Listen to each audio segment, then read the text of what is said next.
परमहंस शिष्यमत अभय चरणारविंद भक्ति वेदांत स्वामी शिल प्रभुपाद की जय। इस्कॉन बीबीटी फाउंडर आचार्य शिल प्रभुपाद की जय। जय ओम विश्वपाद परमहंस परिवराज कचार्य श्रोत्र श्री श्रीमद भक्ति सिद्धांत सरस्वती गोस्वामी महाराज प्रभुपाद ठाकुर की जय। अनंत कोटि वैष्णव भक्त वृंद की जय। नामाचार्य शिल हरिदास ठाकुर की जय। प्रेम से कहो श्री कृष्ण चैतन्य प्रभु नित्यानंद श्री अद्वैत गदाधर शिवासदि गौर भक्त वृंद की जय। श्री श्री राधा कृष्ण गोप गोपीनाथ श्याम कुंड राधा कुंड गिरि गोवर्धन की जय। ब्रज भूमि वृंदावन धाम की जय। मथुरा धाम की जय। नवदीप मायापुर धाम की जय। पुरुषोत्तम क्षेत्र जगन्नाथपुरी धाम की जय। गंगा माई यमुना माई की जय। भक्ति देवी की जय। तुलसी महारानी की जय। समवेत गौर भक्त वृंद की जय। Srila Prabhupada Transcendental Book Distribution की जय। All glories to the assembled devotees. All glories to the assembled devotees. All glories to Sri Guru and Gauranga. Srila Prabhupada की जय। Om Namo Bhagavate Vasudevaya।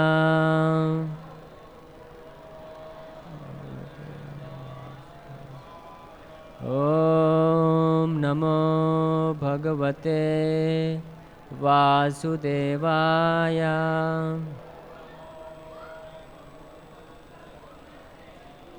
Om Namo Bhagavate Vasudevaya।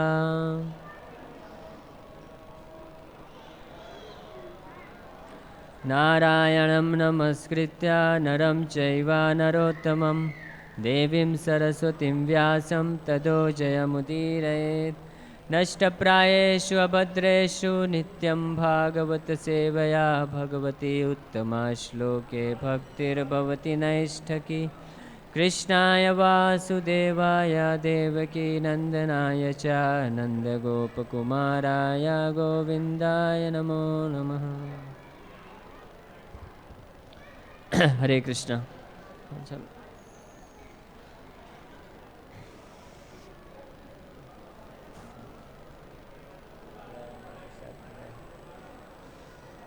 हरे कृष्णा। तो आप सभी भक्तगणों का हार्दिक स्वागत है आज के श्रीमद् भगवद गीता के सत्र में। और आज हम लोग श्रीमद् भगवद गीता यथारूप अध्याय 4 श्लोक संख्या 12+1 13 से डिस्कस करेंगे। चातुर्वर्ण्यं मया सृष्टं गुणकर्म विभागशः तस्य कर्तारम् अपि मां विद्यकर्तारमव्ययम्। चातुर्वर्ण्यं मया सृष्टं गुणकर्म विभागशः तस्य कर्तारमपि मां विद्यकर्तारमव्ययम्। चातुर्वर्ण्यं मया सृष्टं गुणकर्म विभागशः तस्य कर्तारमपि मां विद्यकर्तारमव्ययम्।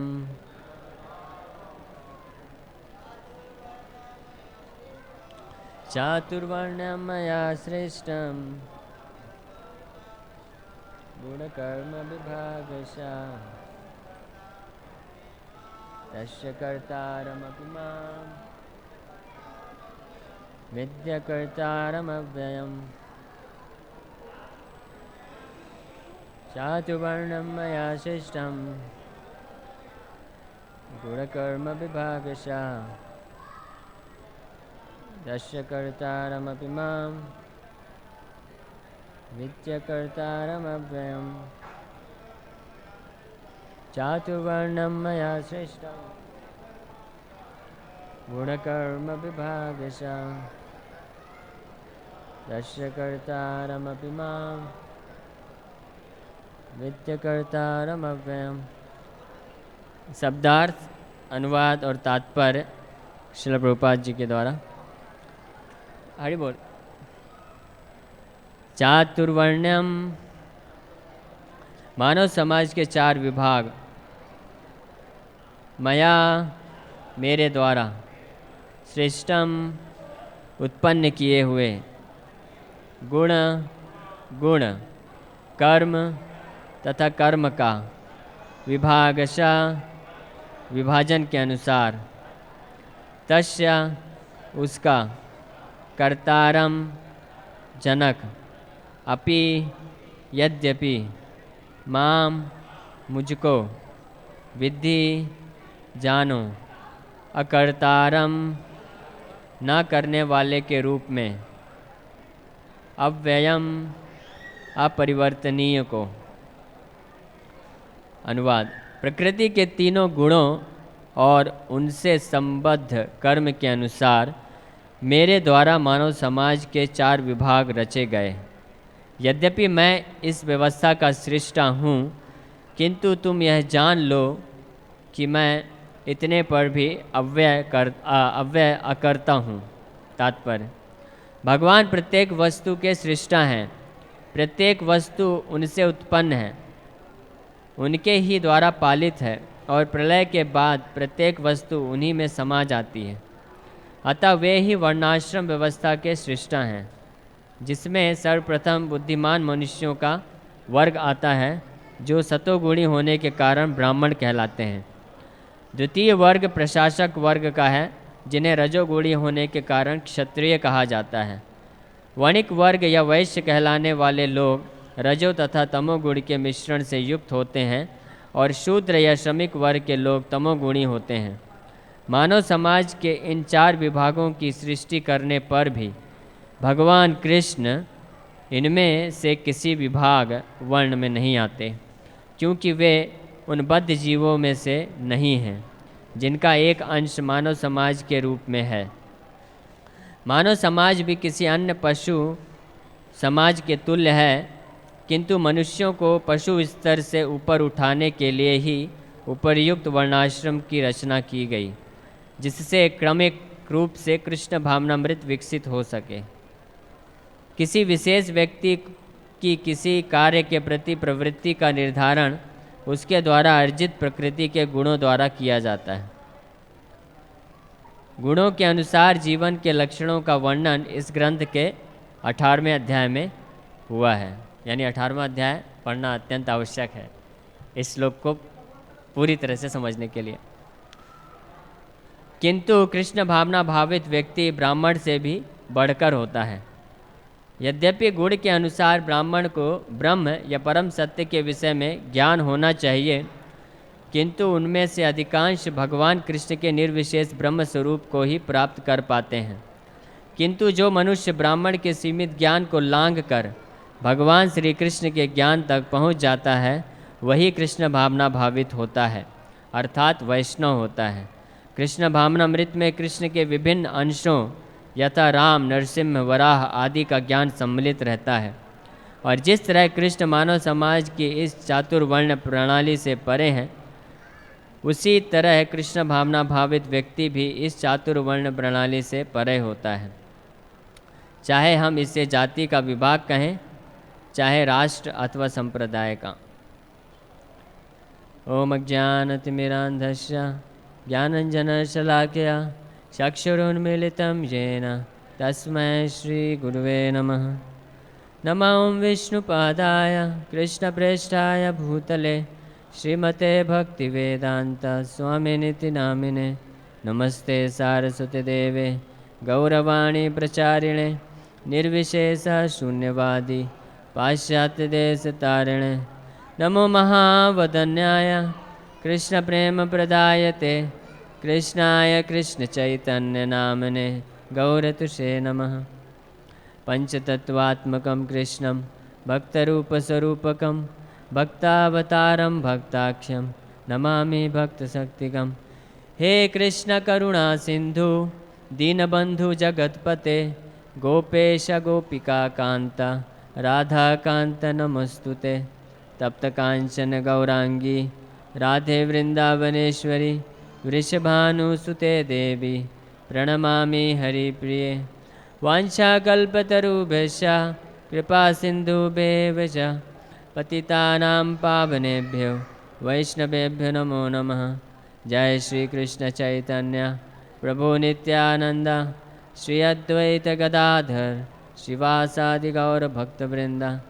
हरे कृष्ण कृष्ण कृष्ण हरे हरे, हरे राम राम राम हरे हरे, हरे कृष्ण कृष्ण कृष्ण हरे हरे।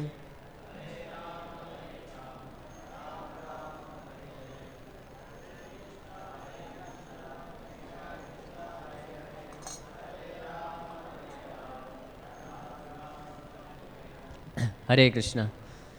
तो सर्वप्रथम आप सभी वैष्णवों, स्पेशली जो वरिष्ठ भक्त हैं हनुमान प्रभु, और आप सभी भक्त जो यहाँ पे उपस्थित हैं और जो विज़िट करने के लिए भी आए हैं मंदिर में, तो आप सबसे कृपा की अपेक्षा है, आप आशीर्वाद दीजिए कि हम लोग दोनों वक्ता और श्रोता कीर्तन करना और श्रवण करने दोनों के उद्धार के लिए, हित के लिए, हृदय के शुद्धिकरण के लिए, भगवान के प्रति अपनी आसक्ति को बढ़ाने के लिए श्रीमद् भगवत गीता से हम लोग कुछ चर्चा कर सकें। स्पेशली ये जो श्लोक है, इस श्लोक में भगवान कृष्ण बता रहे हैं कि मानव समाज को किस रूप से संचालन करना चाहिए, है ना।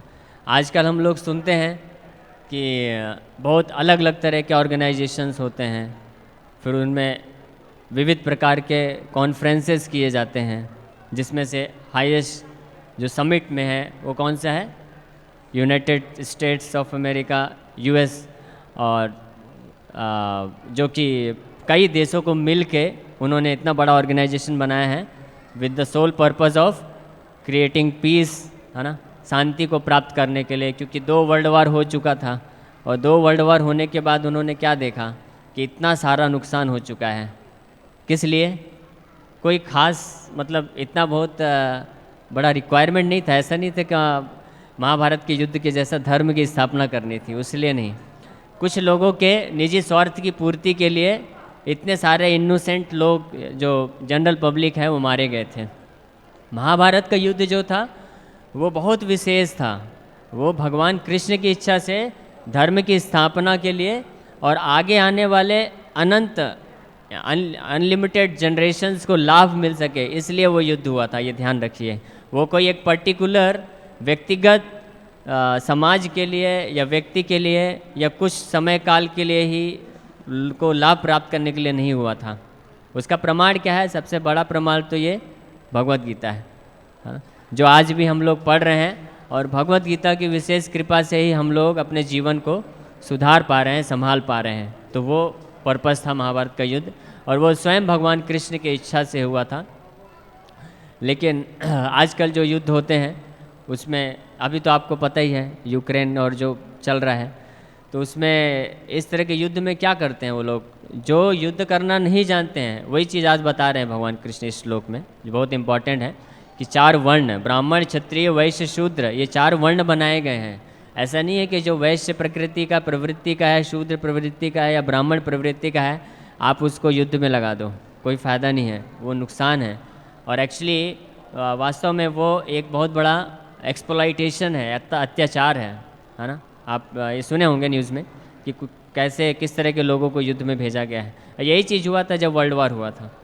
तो यही सब सोच के कि कैसे पीस क्रिएट किया जाए, और इतना बड़ा यूनाइटेड स्टेट्स यूनाइट होके सब इतने सारे नेशंस आके बनाए, इतने सारे कॉन्फ्रेंसेस हुए, इतने सारे सब प्रपोजल्स पास होते हैं, लेकिन फिर भी हम क्या देखते हैं कि युद्ध जारी रहता है, युद्ध ख़त्म नहीं होता है। वियतनाम का युद्ध हुआ, फिर रशिया का युद्ध, फिर अभी फिर ये युद्ध आ गया। इस तरह के युद्ध चलते रहते हैं, तो कोई फ़ायदा नहीं होता है।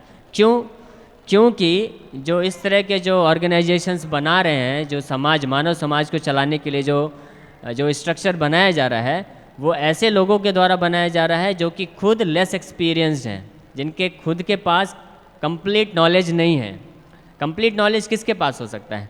जो सृष्टि के प्रारंभ से अभी तक रहा हो उपस्थित, वो उसी के पास कंप्लीट नॉलेज होगा ना, उसी के पास पूरा अनुभव होगा। अब वो ऐसा व्यक्ति कौन है संसार में?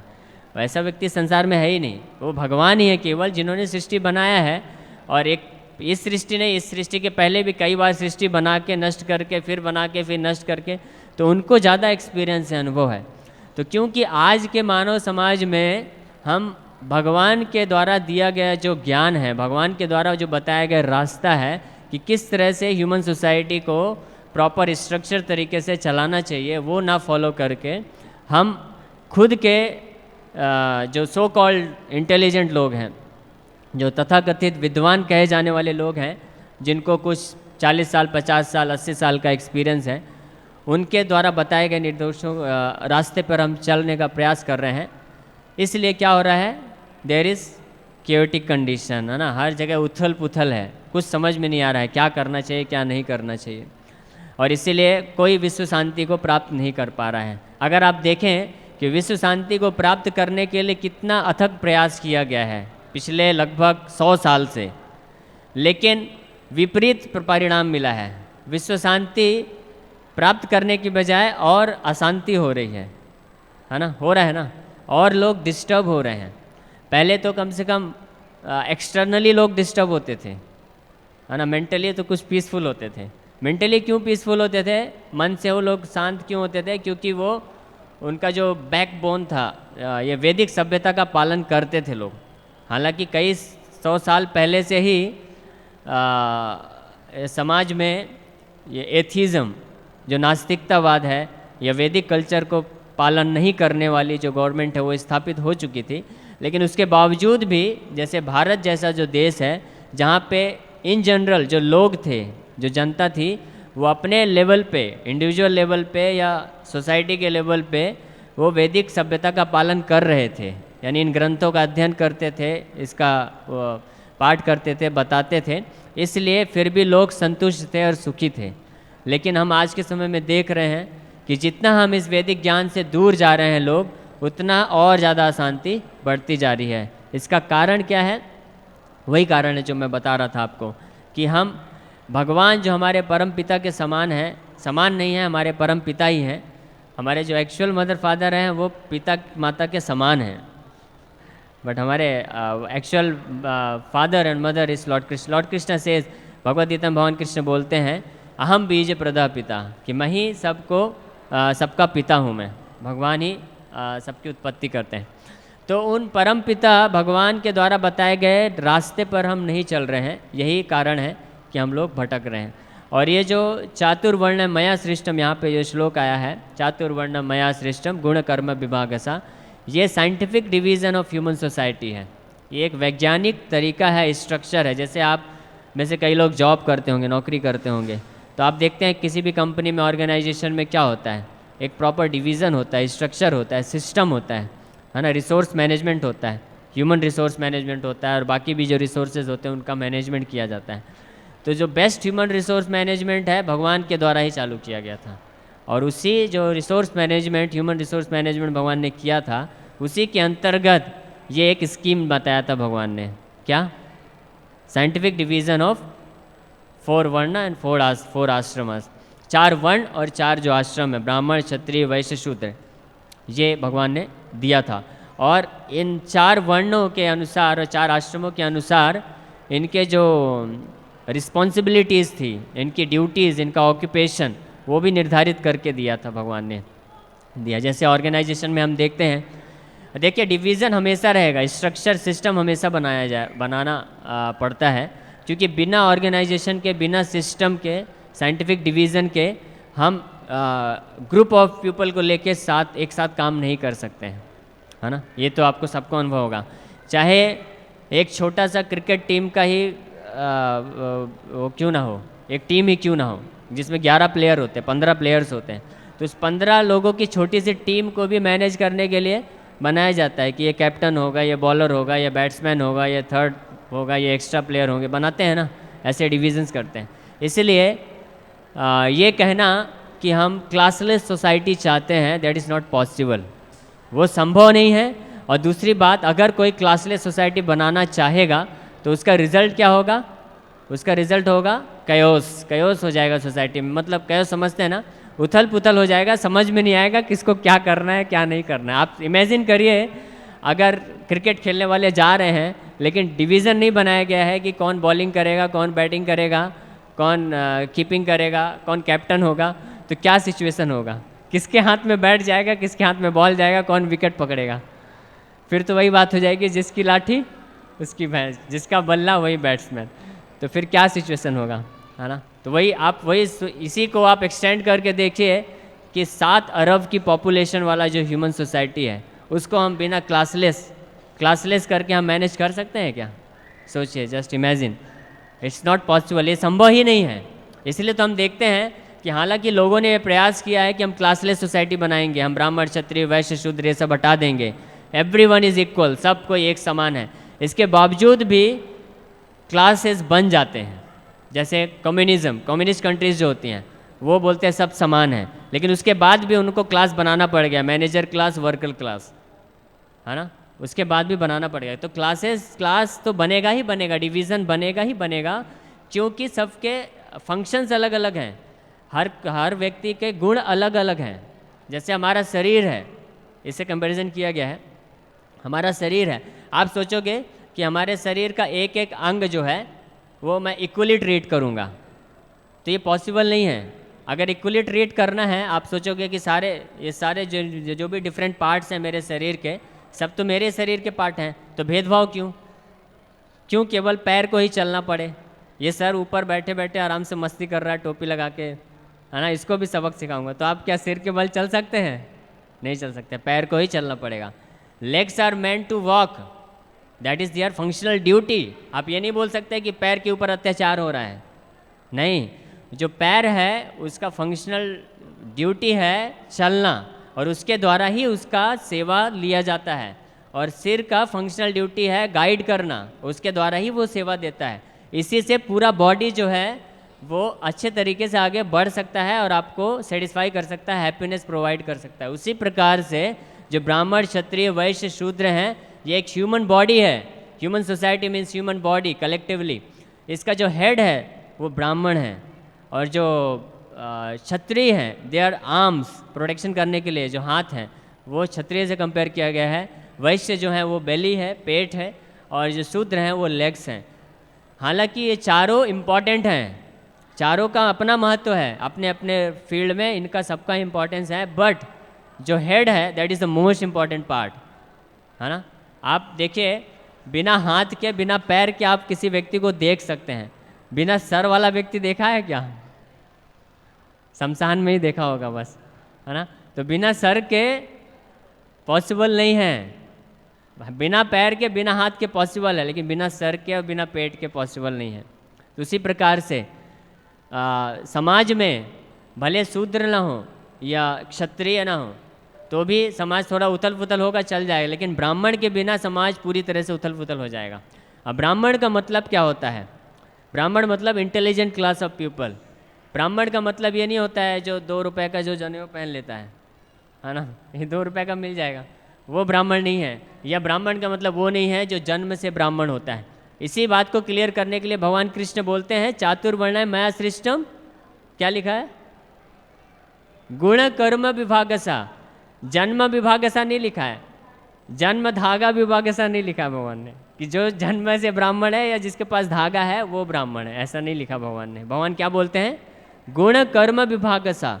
गुण जो है वो बहुत इंपॉर्टेंट शब्द यहाँ पे भगवान यूज़ कर रहे हैं। गुण का मतलब होता है हर व्यक्ति इस संसार में प्रकृति के 3 गुणों में बंधा हुआ है। 3 तरह के गुण या इनके कॉम्बिनेशन उसको प्राप्त होते हैं। कोई व्यक्ति सतोगुण में होता है, कोई रजोगुण में होता है, कोई तमोगुण में होता है, और फिर इसके डिफरेंट कॉम्बिनेशंस बनते हैं। कोई सतो रजो के कॉम्बिनेशन में हो सकता है, रजो तमो के कॉम्बिनेशन में हो सकता है, इस तरह से होता है। तो जो प्रोमिनेंटली, कोई भी व्यक्ति पूरी तरह से एक गुण में स्थित नहीं रहता है, ना ही हर समय के लिए, लेकिन जो प्रोमिनेंटली यानी अधिकांशतः सतोगुण में व्यक्ति होता है उसको ब्राह्मण बोला जाता है। जो प्रोमिनेंटली रजोगुण में होता है, पैशन, है ना, उसको क्षत्रिय बोला जाता है। जो प्रोमिनेंटली पैशन एंड इग्नोरेंस यानी तमोगुण और रजोगुण में होता है उसको वैश्य बोलते हैं, और जो मोस्टली इग्नोरेंस में होता है उसको शूद्र बोलते हैं। इसलिए इन अलग अलग गुणों के कॉम्बिनेशन के अकॉर्डिंग जो अलग अलग डिविजन्स बनाए गए हैं, उसके अकॉर्डिंगली उनके क्या कर्म होंगे ये भी निर्धारित हैं। ये भी अपने हिसाब से हम नहीं बना सकते हैं। जैसे मैं चर्चा कर रहा था कि कोई ऑर्गेनाइजेशन है, उसको मैनेज करने के लिए हम डिविजन्स बनाते हैं कि ये मैनेजर होगा, ये फिर टेक्निकल लीडर होगा, फिर टीम लीड होगा। इस तरह से कॉर्पोरेट में बनाते हैं, इस तरह से अलग अलग हायरार्की रहती है। ये हायरार्की नहीं बोलना चाहिए, इसको बोलना है डिविजन्स बोलना चाहिए। जो डिविजन्स होता है फिर उसके अकॉर्डिंग उसके क्या होते हैं, रिस्पॉन्सिबिलिटीज़ असाइंड होती हैं। उसी रिस्पॉन्सिबिलिटी को करने से ही वो व्यक्ति अपने जॉब को परफेक्ट करके सैलरी अच्छा पा सकता है। उसी प्रकार से ह्यूमन सोसाइटी को इस वैज्ञानिक तरीके से भगवान कृष्ण ने डिज़ाइन किया है, ब्राह्मण क्षत्रिय वैश्य शूद्र। और इन ब्राह्मण क्षत्रिय वैश्य शूद्र के क्या कर्म होते हैं उसका भी निर्धारण भगवान ने किया है, जो कि 18वें अध्याय में आप प्राप्त कर सकते हैं, जहाँ पे भगवान कृष्ण बताते हैं ब्राह्मण के क्या कर्तव्य होते हैं। समो दमो तितिक्षा आर्जवम आस्तिक्यम ब्रह्म कर्म स्वभावकम, ये बताया गया है। ब्राह्मण का सबसे पहला कर्तव्य होता है, ड्यूटी होता है टू कंट्रोल माइंड, क्षमा, दमा, दमा का मतलब होता है टू कंट्रोल सेंसेस, इंद्रियां संयम करना, मन संयम करना, ये सबसे पहला ड्यूटी होता है ब्राह्मण का। फिर आस्तिक्यम, आस्तिक्यम मतलब शास्त्रों का जो अध्ययन करता है और शास्त्रों पे जिसको फर्म फेथ होता है, कन्विक्शन होता है, आस्तिक होता है, वो नास्तिक नहीं, आस्तिक होता है, तो वो ब्राह्मण है। जैसे ही आपने ना आस्तिक बोला तो ना आस्तिक बोलते ही क्या हो गया, ना ब्राह्मण हो गया। यानी ब्राह्मणिकल कल्चर जो है ये 4 वर्ण से बाहर हो गया। 4 वर्ण के बाहर कौन होता है, पंचम कैटेगरी उसको बोलते हैं, जो कि चंडाल कहलाते हैं, है ना। तो नास्तिक मतलब ये ब्राह्मणी कल्चर के बाहर हो गया, आस्तिक मतलब ब्राह्मण कल्चर के अंदर आता है। और उसमें जो टॉप मोस्ट आस्तिक होते हैं, थियस्टिक पर्सनैलिटीज़ होते हैं, वो ब्राह्मण होते हैं, जिनको पूरा नॉलेज होता है शास्त्रों के ऊपर, और वो उस हिसाब से गाइड कर सकते हैं। क्योंकि बिना नॉलेज के कैसे गाइड करेगा, तो ब्राह्मण का ड्यूटी है कि वो शास्त्रों का अध्ययन करते हैं, उसको समझते हैं, और फिर सोसाइटी, इन जनरल सोसाइटी के लोगों को गाइड करते हैं कि किस प्रकार से लाइफ को लीड करना चाहिए, ताकि वो कलेक्टिवली सब कोई अल्टीमेट डेस्टिनेशन भगवान कृष्ण की तरफ पहुंच सके। जिस प्रकार से ये शरीर है, हेड है, आर्म्स है, बेली है, लेग्स है, तो हेड गाइड करता है किस तरफ जाना है, कैसे जाना है। इन बिटवीन अगर कुछ प्रोटेक्शन का ज़रूरत है तो हैंड्स उसको हेल्प करेगा, और चलते चलते भूख लग जाएगी तो पेट का जिम्मेदारी है, और फिर लेग उसको लेके जाएगा। लेकिन जाना किधर है, सिनेमा हॉल नहीं जाना है, हरे कृष्ण मंदिर आना है। ये है इसका उद्देश्य, समझ रहे हैं। तो ये जो चातुर्वर्णमय सिस्टम है, ब्राह्मणिकल कल्चर बनाया है भगवान ने, scientific division of human society for the sole purpose of making us, bringing us close to the lotus feet of Krishna. तो अगर आपको नहीं समझ में आता है कि मैं ब्राह्मण हूँ कि क्षत्रिय हूँ कि वैश्य हूँ कि मैं शूद्र हूँ, और फिर मुझे क्या करना चाहिए क्या नहीं करना चाहिए नहीं समझ में आता है, तो अल्टीमेट पर्पस ध्यान रखिए, क्योंकि ये किस लिए बनाया है भगवान ने, ताकि हम डेस्टिनेशन में पहुंच सके। जैसे शरीर है, पैर चल चल के जाएगा, हेड गाइड करेगा, हाथ प्रोटेक्शन देंगे, लेकिन आपको नहीं पता है कैसे चलना है, क्या करना है, गाइडेंस कुछ नहीं पता है।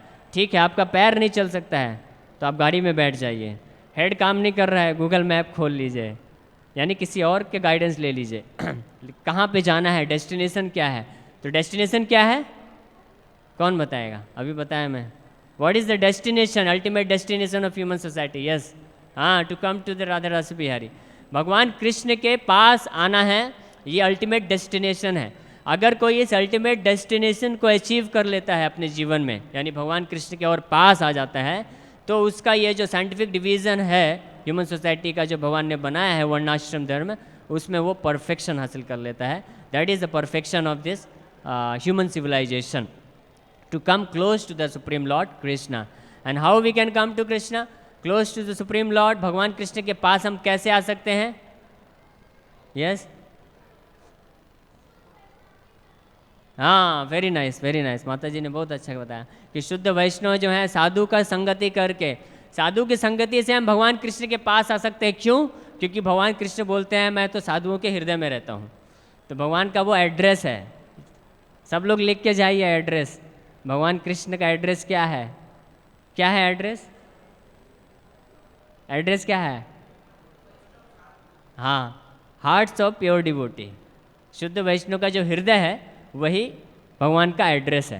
तो इसलिए जब साधु संग करेंगे तो साधु अपने वचनों से अपने हृदय को हृदय में उपस्थित कृष्ण को आपको दे देंगे। तो उस प्रकार से, और साधु संग करने से क्या होता है, हमको भगवान के बारे में सुनने को मिलता है। जैसे आप लोग यहाँ पे आते हैं तो कितना अच्छा हरिनाम संकीर्तन होता है, आप सुनते हैं, फिर प्रवचन होता है तो आप सुनते हैं, जानते हैं, समझ पाते हैं कि भगवान कृष्ण कौन है। तो जैसे हम किसी व्यक्ति के बारे में जब सुनेंगे समझेंगे तो उनके प्रति अपने आप आसक्ति बढ़ेगा। तो जब आसक्ति बढ़ेगा तो अपने आप आ सकेंगे आप, आसक्ति बढ़ने से ही आप आएंगे, ठीक है।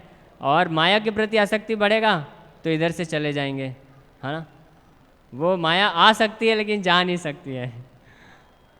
लेकिन कृष्ण के प्रति हम जब सुनेंगे समझेंगे तो हम और उनके नज़दीक आ पाएंगे। और नज़दीक आने से क्या होगा, भगवान कृष्ण से जब हम जुड़ेंगे तो क्या होगा, हमारा जीवन क्या हो जाएगा, सफल हो जाएगा, मन को शांति मिल जाएगी, हमारे जीवन के जो क्लेश हैं, दुख हैं, वो नष्ट हो जाएंगे। यही तो हर व्यक्ति का यही पर्पज़ है ना। इस संसार में हर व्यक्ति जो भी कार्य कर रहे हैं किस लिए, दुख को नष्ट करने के लिए और सुख को प्राप्त करने के लिए। तो ये प्राप्त किया जा सकता है भगवान कृष्ण से जुड़ के और वो साधु संगति करके, भगवान के नाम का जप करके, ठीक है।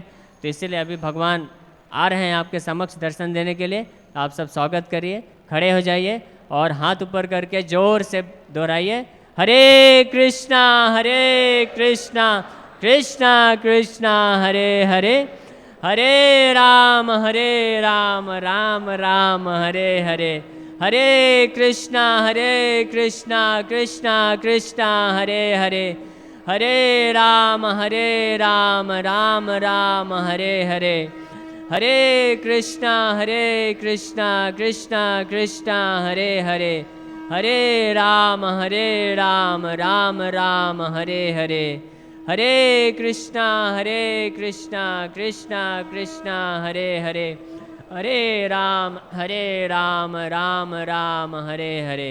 जोर से बोलिए, हरे कृष्णा